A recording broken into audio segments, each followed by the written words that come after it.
Yeah, so today the only new thing that we will see is another way of lower bounding the communication complexity, and in fact we will also see that this method is more powerful than the Fooling set method that we saw on Monday.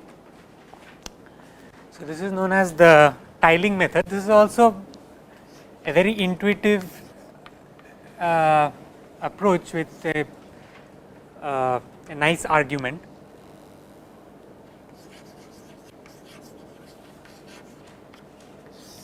Okay.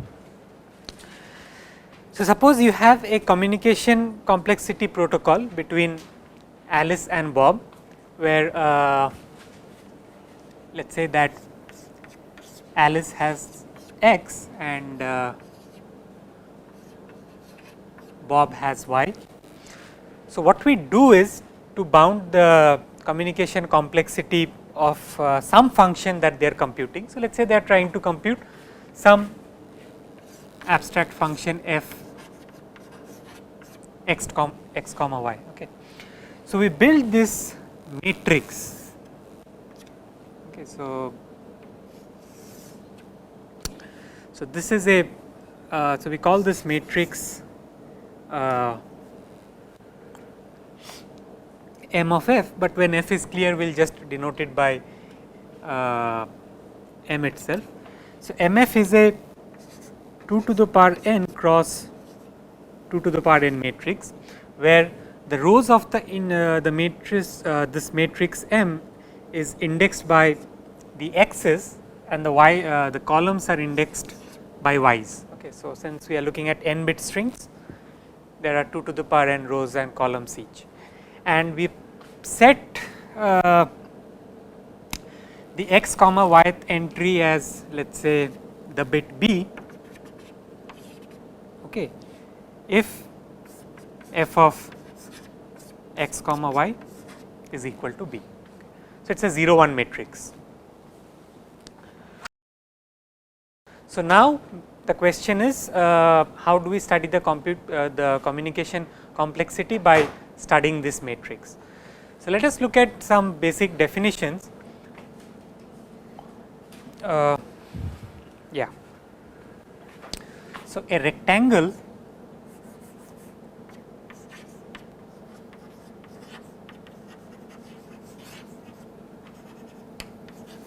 in M is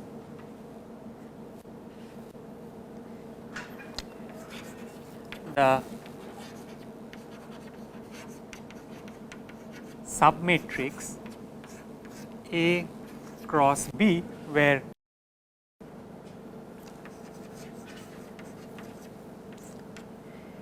A and B are some subsets of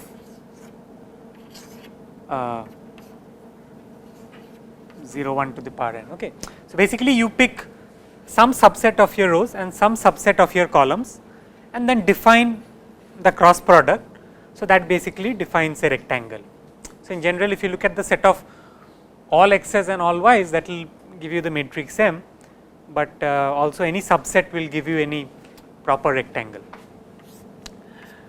A rectangle is said to be monochromatic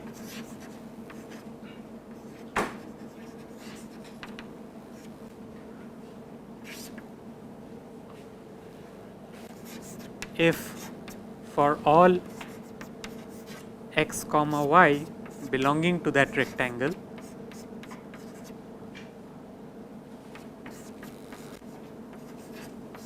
f of x y has the same value.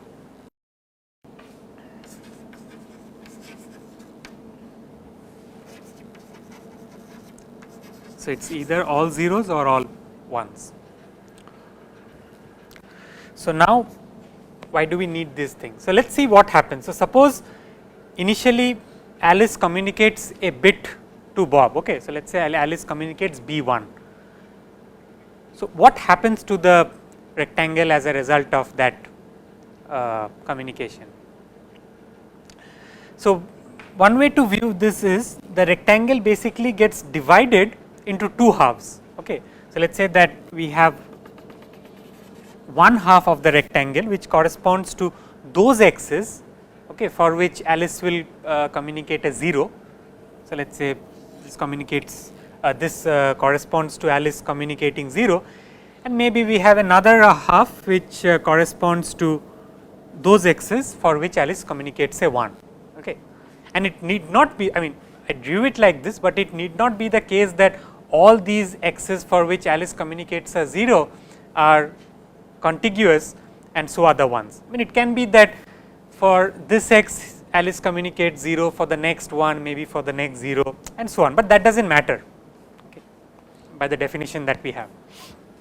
But the more important point is that for every bit that Alice or Bob communicates, the rectangle or each rectangle from the previous step gets partitioned into two new rectangle. Okay. So, at any stage of the protocol,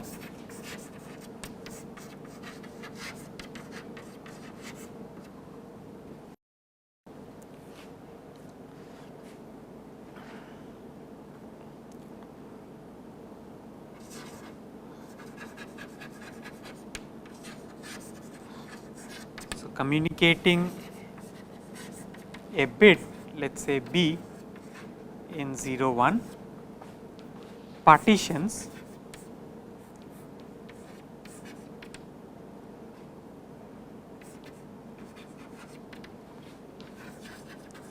each rectangle from the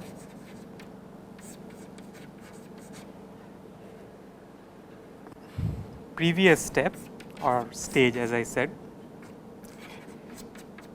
into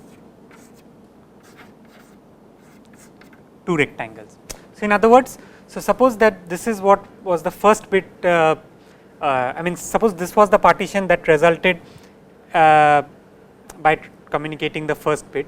So, now Bob decides to communicate his bit.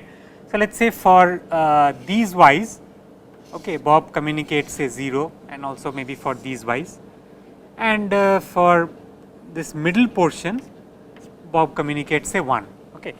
So, this rectangle gets so this top rectangle now gets partitioned into these two rectangles. Okay. So, think of this as one rectangle and this as the other rectangle. Okay. And the same thing can happen for this also. Maybe here, I mean, if Bob had a 1 in the first stage, then maybe this is what he does for, I mean, this is the bit that he communicates for these strings, and this is the bit that he communicates for these strings. Okay. So, basically, yeah, and this thing will continue. Then again in the third stage, each of these rectangles will get divided into two more. So, the point is that, so what do each of these rectangles correspond to? So, this rectangle corresponds to those pairs of x and y where the communication pattern was 0 0. This corresponds to those strings, those pairs of strings for which the communication pattern was 0 1. What about this? Again 0 0, this was 1 1 and this was 1 0. So, what we can say is,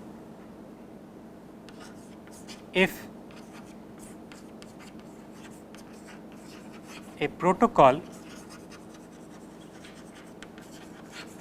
communicates k bits, then we have 2 to the power k such rectangles.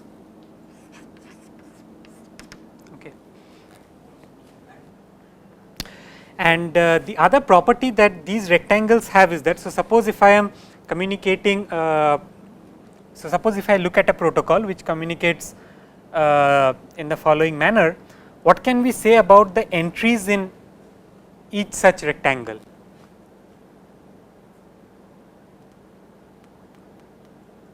Can I have different entries? So, at the end of the protocol, so let us say that, so when the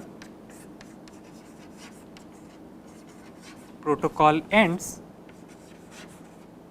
okay, what can I say about the entries of each matrix? They will all be the same. So, either for a particular rectangle they are all zeros or all ones, okay, because I mean basically what that corresponds, I mean what each rectangle corresponds to is a particular sequence of bits that gets communicated, okay, or a particular communication pattern. So, therefore, the final output that occurs is also the same. Yeah, so when the protocol ends, each rectangle has, or each rectangle is monochromatic.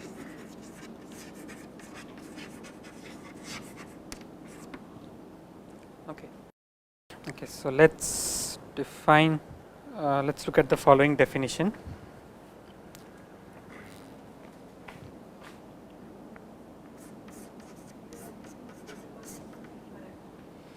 Yeah, so we are assuming that a protocol correctly computes the function. Huh?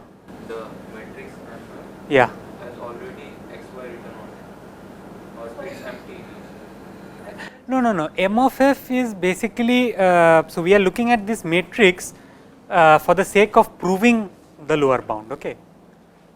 So, M of f, I mean Alice and Bob do not have access to M of f, because let us say if one of them had access to M of f, he would just look at that particular entry and output it.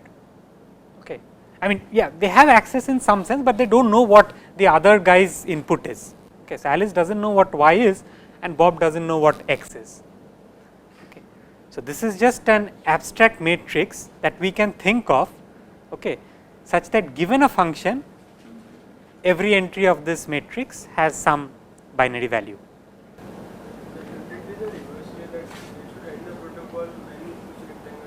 Hmm? Instead of saying that when the protocol ends, how can we be sure that when the protocol ends that every matrix is every rectangle?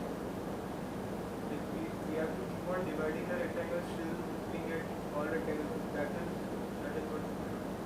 When protocol is ending, is that when protocol ends, the rectangles will be. What is this monochromatic property of the rectangle signify? Monochromatic property just means that all the entries are the same in that set. So we don't need to divide further to calculate. No, so you might divide, I mean basically see, division happens as a result of one step of the protocol, right. So, maybe Alice and Bob also, I mean even after the rectangles become monochromatic, they may proceed further, but that is not the point. The point is that when they end, okay, so when Alice and Bob end, in other words when they correctly output the value of f of x comma y, at that point the rectangles that we get as a result of this definition are all monochromatic. And the reason for that is because suppose that one of these rectangles is not monochromatic. What does that mean? That means that there are two values, I mean there are two entries in that rectangle that have different values. But if that is the case, what that means is that for the same sequence of communication pattern between Alice and Bob, on one input they are outputting 0 and on another input they are outputting a 1, but that cannot happen. I mean if they have the same sequence, then they must have the same output. Okay. Yes. Like if Bob and Alice don't have the access to it, how do they know that it is monochromatic or not? Like So, they do not care whether it is monochromatic or not. they just keep on producing it. So, think of this as an algorithm. Okay. So, Alice and Bob are two algorithms. Okay. So, these algorithms do the following. So, initially the algorithm of Alice takes x and it produces a bit. Bob takes y and the bit that Alice gave and produces another bit B2.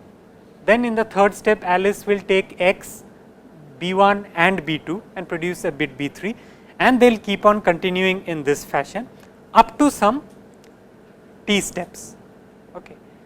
And the algorithm is a correct algorithm in the sense that we say that the communication protocol correctly computes a function f of x y if the last bit that is communicated either by Alice or by Bob, I mean we do not restrict who communicates the last bit, is equal to the value of f of x y. Okay. So, that is just an algorithm. So, suppose if I ask you to design an algorithm that checks if two graphs are isomorphic. Okay. So, you design an algorithm which should have the property that finally when the answer and when the algorithm says yes, that should correspond to two graphs that are isomorphic, and if the answer the algorithm outputs no, that should correspond to two graphs that are non isomorphic. Okay. So, the protocol is basically the algorithm, but in this case we have two algorithms that interact between them, and the output is some fixed deterministic value. Okay. The matrix is just to help us formulate the proof as to how the communication complexity can be lower bounded. So, that will just come in a moment. Sir, the algorithm in the first step of, let's say, Bob has done n steps in response to the right steps.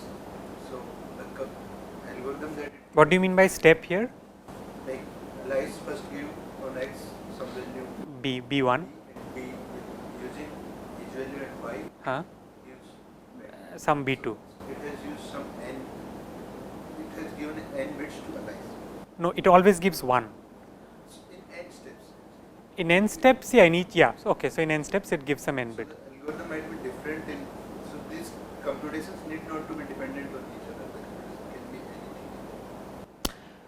No, the computations are dependent, right. So, basically if I fix an xy, yes, maybe for different xy pairs maybe they are different, but suppose if I fix an xy, okay.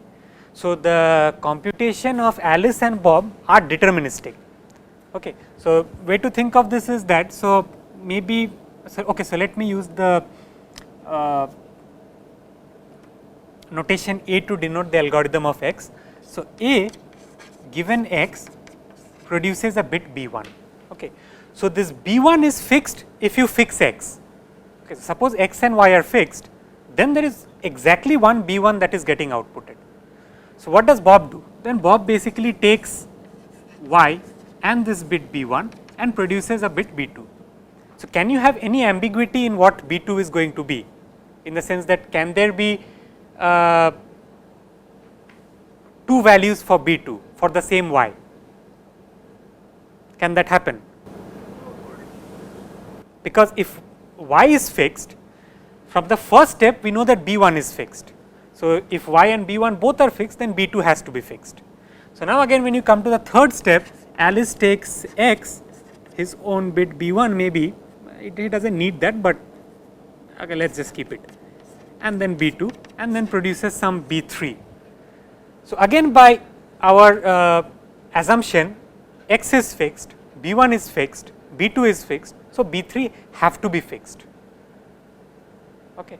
So, that is why in t steps, if the bit that gets outputted is Bt, that is some fixed bit. And the algorithm that you are applying might be different of the second step. No, it will always be the same. The algorithm is the same. Algorithm is the same.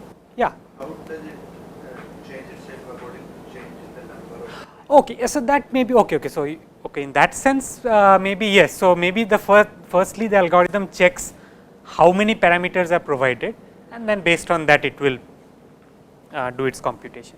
So, you can just think of, okay, so if you are comfortable with that, so maybe these are different algorithms A1, A2 and so on, but the final algorithm A of Alice is just a union of all these algorithms. Okay. So, it will check its input, and then depending on how many parameters it has, it will apply that particular AI. So, it is the same thing whether you assume that there are different algorithms or just one algorithm. So, what was I going to say? So, a monochromatic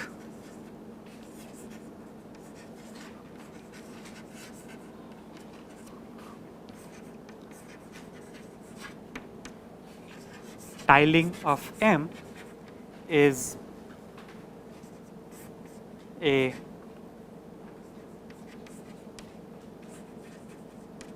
partition of M into monochromatic rectangles, okay. And we denote chi of M or F. So, we say that chi of F is equal to the minimum number of rectangles in any monochromatic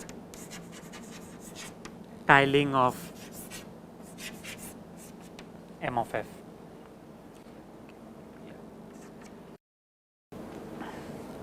So, yeah, so we say that this matrix, I mean there is a monochromatic, so we say that some partition of this rectangle is a monochromatic tiling if all the entries in each rectangle have the same value, and we denote chi of F as the minimum number of rectangles in any monochromatic tiling of F. So, basically we look at all possible monochromatic tilings, okay, and then for whichever monochromatic tiling the number of rectangles is minimized, that is what the number chi of F is. So do we have any specific name for chi of F? For graphs we have one of the chromatic number of it. Huh. Do we have any such notation for name? You mean some name? I do not know, maybe, I do not know. Huh?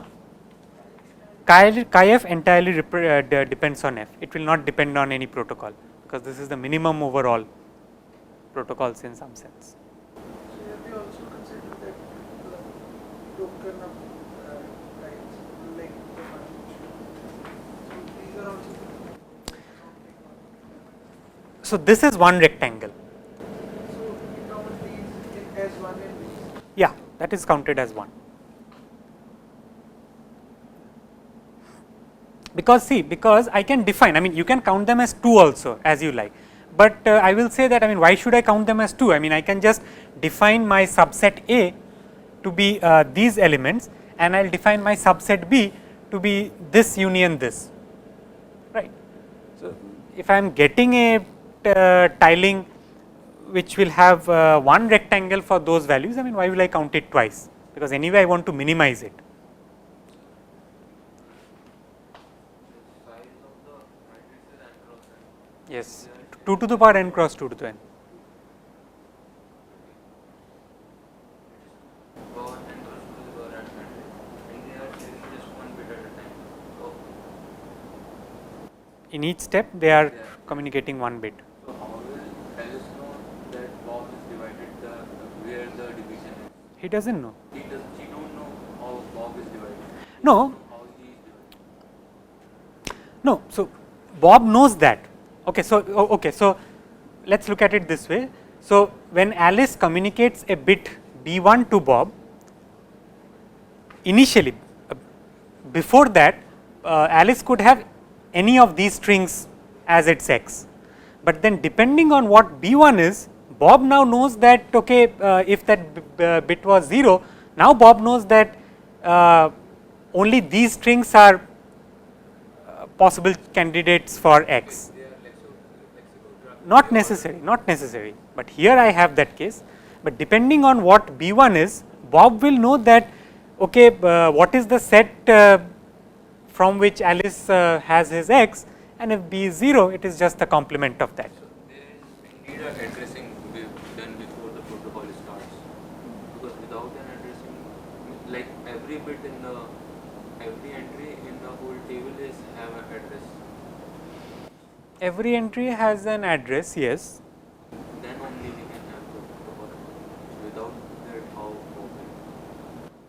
No, no. So these two guys are all powerful. I mean, see, we don't have any computational restriction on Alice and Bob. In other words, they do know the algorithms of each other also, right? I mean, since, huh?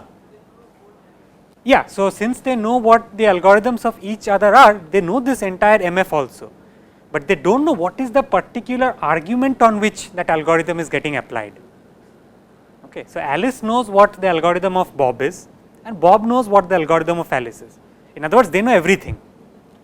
The only thing that they don't know is each other's input. Okay. So, suppose we are trying to decide if, let us say, two graphs are isomorphic, and let us say we have some communication complexity protocol. So, I know what your algorithm is and you know what my algorithm is, but we are given the two graphs separately. So, you have one of the graphs and I have one of the graphs, and we do not know what these graphs are. So, now we are trying to communicate bits between ourselves in order to decide whether the two graphs are isomorphic or not. So, yeah, as you said that the matrix is known to both Alice and Bob. It is only how it is getting partitioned that is not clear to begin with.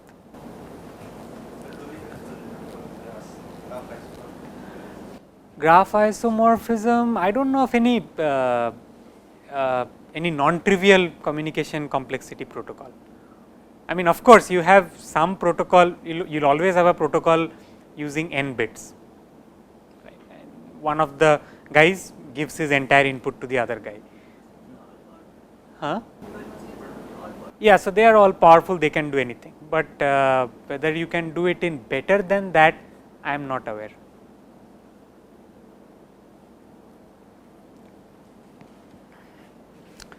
Okay. So, now once we have this, what we can show very easily is that the communication complexity of this function is lower bounded by, what do you think it will be? Yeah, it will be log to the base 2 of chi of f. And what is the reason for that? So, the reason is again basically comes from the fact that it gets divided into two rectangles at each step, I mean each rectangle. So, suppose 2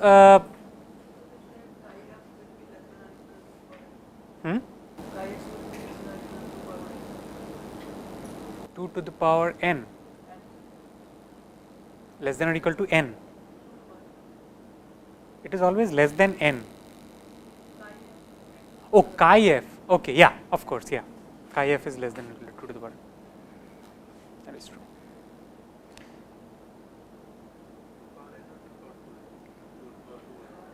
To power n, because this is I mean upper bounded by n plus 1, actually 2 to the power n plus 1 to be more precise, because this is lower bounded or sorry upper bounded by n plus 1.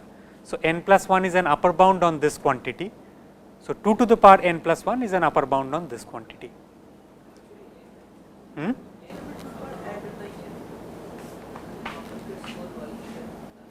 No, so if you recall last class, what we said was that, so suppose if Alice communicates his entire x to Bob, then Bob has to give the final answer, right.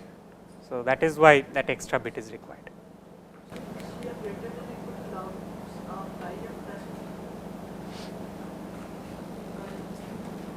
No, it is greater than or equal to log chi f. No. So, I mean let us, huh? Right. So, both are aware. So, let us see this. Sir, how do you intuitively explain the highest limit of chi f? Not explained by the formula, but so, intuitively what this means is that suppose I have a function, okay. So, suppose I have a function. So, now given the function, I have fixed values on all the entries, okay. So, now suppose if I consider any protocol between Alice and Bob that exactly computes that function. So, what should happen is that, so if the protocol takes let us say k steps, at the end of those k steps every rectangle should have either all zeros or all ones. Okay. So, in other words, every rectangle must be monochromatic. Okay. So, if every rectangle is monochromatic at the end and the number of steps taken is k, the number of total rectangles is 2 to the power k. So, suppose if I already have some way of assigning values to this matrix such that the minimum number of monochromatic rectangles is let us say some chi of f, then the communication I mean any communication protocol will take at least log chi of f many bits to correctly output f. So, that is the argument. Something like this, these 2 to the power n would be different, and we have 1, 1 zeros here, so we take all the ones and say that they are in the same rectangle, zeros. I did not understand. So, what are you saying? Say that again. In the worst case, we assume that these all are independent, so we can't make a monochromatic rectangle out of rows. See, you can always make a very trivial monochromatic rectangle where you say that well each rectangle is just one entry. Okay. So, then you always have how many 2 to the power 2n many rectangles. 2 to the power n on one side, but on this side, or I combine all the ones to be one rectangle and zeros to be one rectangle. So, they have that. So, 2 to the power n into 2. This way. For each column I can have 2 rectangles. For each column you can have more than 2 rectangles also. If you are putting the maximum number here. Okay, yeah. So, you are right. Yeah. So, for each column you will have 2 rectangles, you can always define it that way. So, that will give you a upper bound of 2 to the power n then.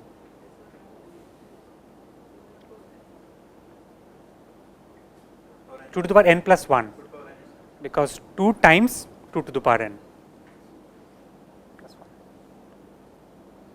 Yeah, so that is one way of tiling. So, yeah, so probably that kind of says that why chi f is upper bounded by 2 to the power n plus 1, because you can always, I mean given any assignment to zeros and ones, you can always find a tiling that partitions it into 2 to the power n plus 1 rectangles. Okay. So,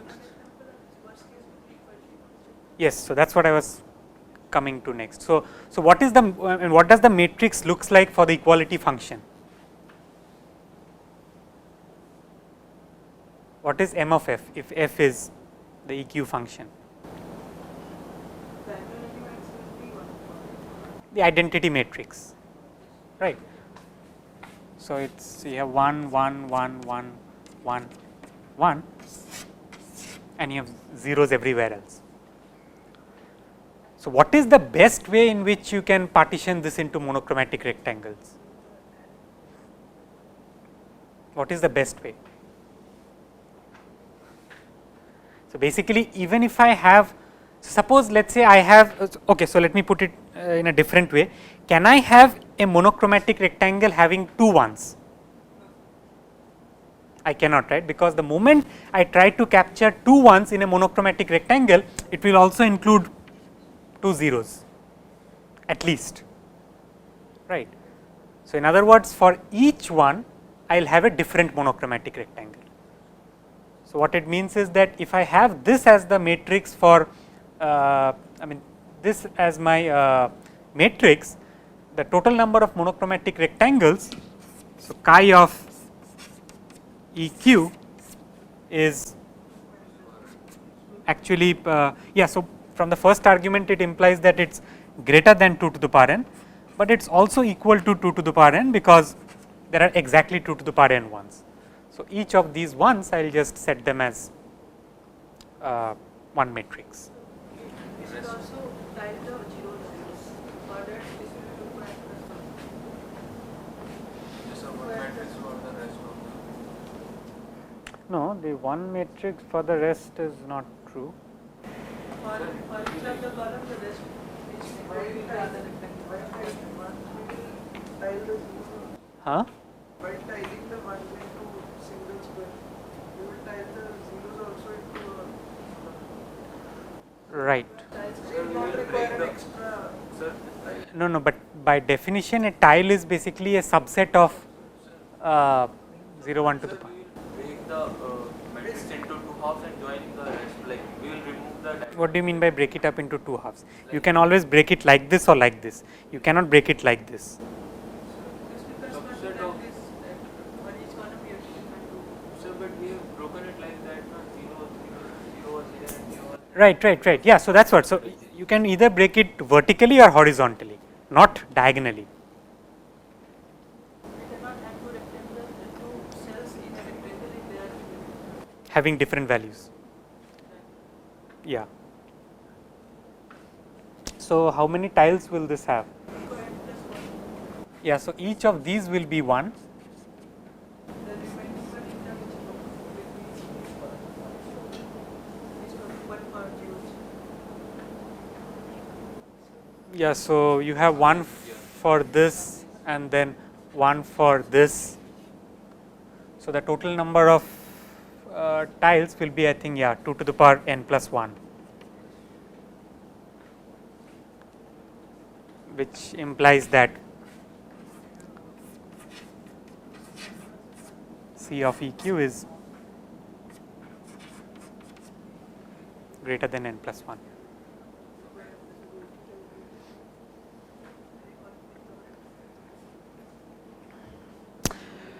But yeah, so basically the point is that after you pick some function, the question boils down to how best can you tile the matrix corresponding to that function, because once you have a tiling, you have a lower bound.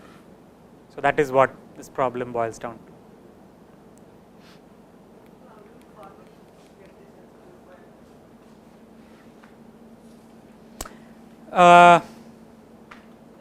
And one is by construction, okay. How other way? I mean, how else can you get it? By construction, this will be one value. You cannot say that this is the Optimal value. No, so that's what. So you have to show that anything lower than this is not possible. So clearly it is lower bounded by 2 to the power n, but why can't something between 2 to the power n and 2 to the power n plus 1 exist?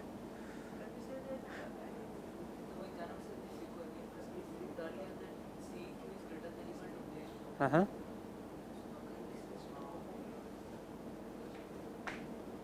Yeah, so if CEQ is greater than n, it can be greater than n plus 1 also.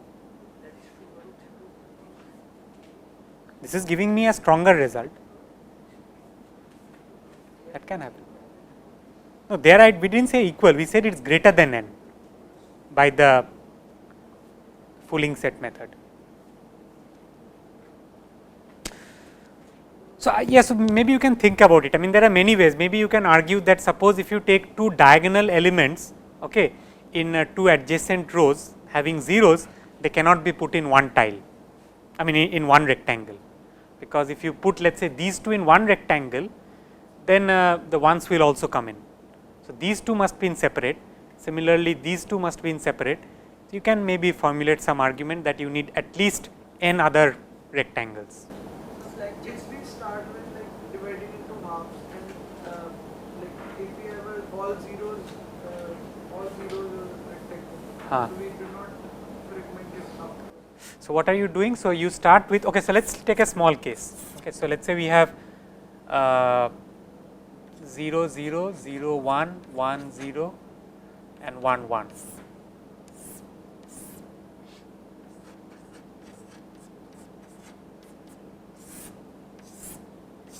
So what do you do? I wish I had a different color. So suppose I consider the other diagonal, and each of these diagonal elements will be different rectangle. yes. Zero each. This will give 2 per n and this will give 2 per n. Yeah, so that's what. So I mean, I don't think it's a difficult argument. It's some, but you have to. I mean, so that's what. If you want to give an exact answer,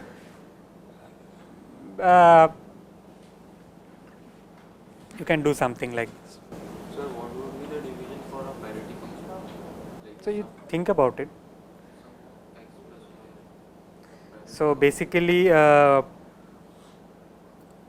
will be some random matrix. I mean, the matrix will have random values and basically it will depend on the inputs, but for example, this will be 0, 1, 0, 1, yeah, it will be like a chessboard.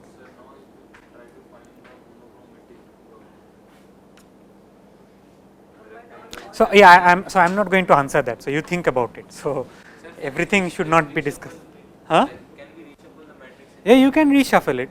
Reshuffling is not a problem. so that we get a monochromatic? No, but even without if you get a monochromatic tiling by reshuffling, you will also get a monochromatic tiling by not reshuffling, because of this definition. Because let us say that I am reshuffling these two rows, okay, so that these two become contiguous. So, then instead of picking these two, I can pick this one and this one prior to reshuffling. How do you justify that in any row there can't be two ones? In any row, There can't be two ones. The rows or columns have to be linearly independent in case of each way. because these two are different entries. So, if in one row you have two ones, it means that x is equal to some x prime and x is also equal to x double prime. Can that happen?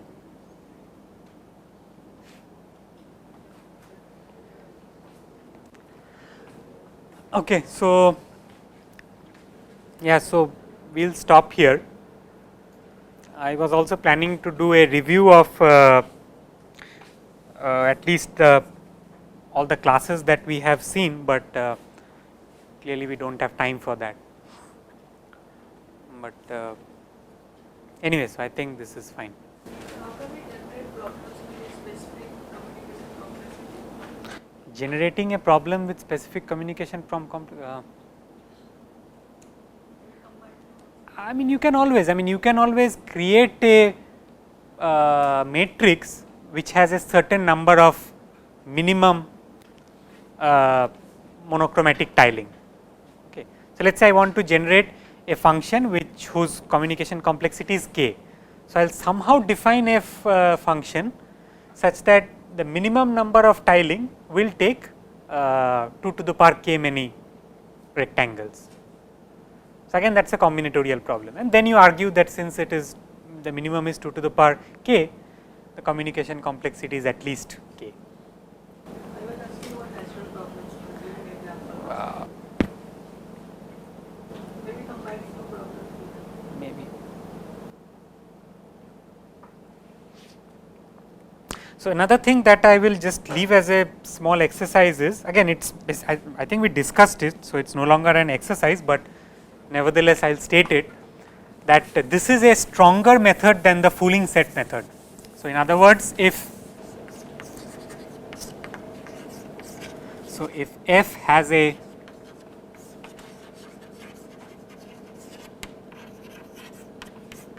fooling set of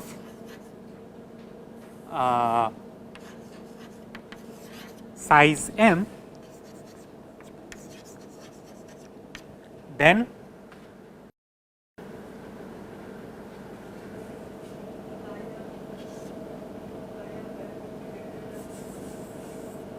yeah, chi of f is greater than or equal to m.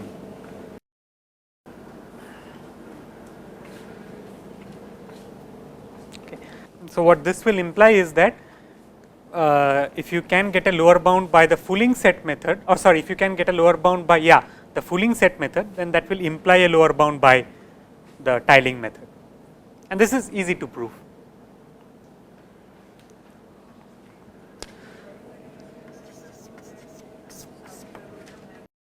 Huh?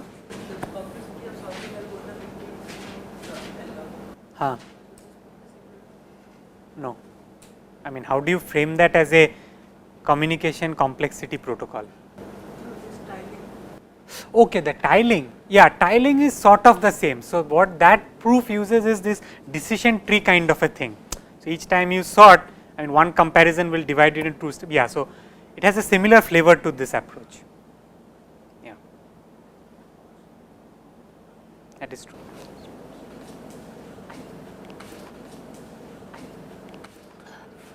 Okay, so thank you very much.